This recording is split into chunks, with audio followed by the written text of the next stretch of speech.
একটা Facebook page কিভাবে optimise করতে হয় সেটা নির্ভর করে তার পেজের সেটআপের উপর। আপনি যদি আপনার প্রোডাক্ট কিংবা ডিজিটাল সার্ভিস নিয়ে আপনি আপনার ফেসবুক পেজ সেটআপ যদি পারফেক্টলি না করতে পারেন, সেক্ষেত্রে কিন্তু আপনার পেজটা অপটিমাইজ হবে না। দুইটা ক্ষেত্রে অপটিমাইজ হয়। একটা হচ্ছে আপনার কন্টেন্টটা ক্লিয়ার কন্টেন্ট হতে হবে, আর আরেকটা হচ্ছে আপনার আহ, যে প্রোডাক্টটা আপনি বোঝাতে চাচ্ছেন তা পারফেক্টলি বোঝাতে হবে এবং সেই রিলেভেন্ট নাম হতে হবে।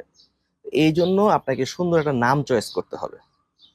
সেই নামের উপর নির্ভর করে আপনার কিন্তু পারফেক্টলি এসইও কিংবা সার্চ ইঞ্জিন অপটিমাইজেশন যেটাকে বলে ফেসবুক মার্কেটিং এ, সেটাতে আপনাকে আসলে কন্টিনিউশন করতে হবে। শুরুতে আপনার নামের পরেই আপনার সবচেয়ে ইম্পর্টেন্ট ফেজ হচ্ছে আপনার সুন্দর একটা প্রোফাইল পিকচার বা লোগো ক্রিয়েট করা।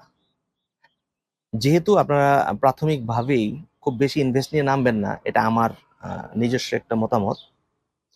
সেক্ষেত্রে আপনি আপনার লগোটা আপনি নিজে নিজে ক্রিয়েট করতে পারলে সবচেয়ে ভালো হয়।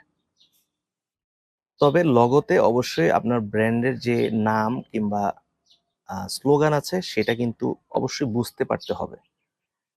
এরপরে আপনাকে করতে হবে সুন্দর একটা কাভার ফটো, সেটা অবশ্যই অ্যাট্রাকটিভ ব্যানার এবং এটা কিছু অফার নিয়ে কিংবা একটা স্পিচ দিয়ে সেটাকে শেষ করতে পারেন, এবং আপনার যে প্রোডাক্টসগুলো থাকবে সেই প্রোডাক্টসের উপর নির্ভর করে আপনি ব্যানারটা ক্রিয়েট করতে হবে।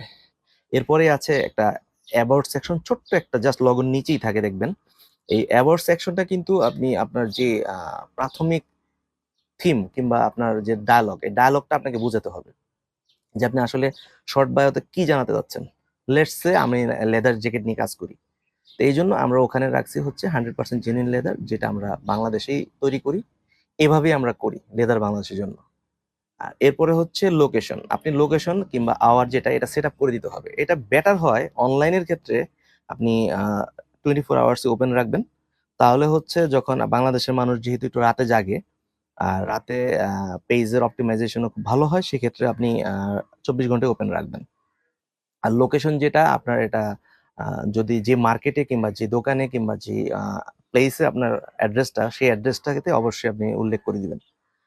আর খুবই ইম্পর্টেন্ট একটা পার্ট হচ্ছে হোয়াটসঅ্যাপের একটা বাটন ক্রিয়েট করা। মানে কল টু অ্যাকশনে আপনি যদি আপনার পেজে একটা বাটন ক্রিয়েট করে রাখতে পারেন হোয়াটসঅ্যাপের, আপনার হোয়াটসঅ্যাপের নাম্বারটা সেই নাম দিয়েই হতে হবে। ধরেন আমার নাম শরীফুল ইসলাম, আমি যদি আমার নাম দিয়ে কোনো হোয়াটসঅ্যাপ অ্যাকাউন্ট করে সেটা দিয়ে যদি আমি আমার পেজে রাখি, সেক্ষেত্রে কিন্তু কাস্টমার নক দিয়ে আমাকে শরীফুল ইসলামকে চিনে না। সবাই চিনে হচ্ছে লেদার বাংলাদেশ।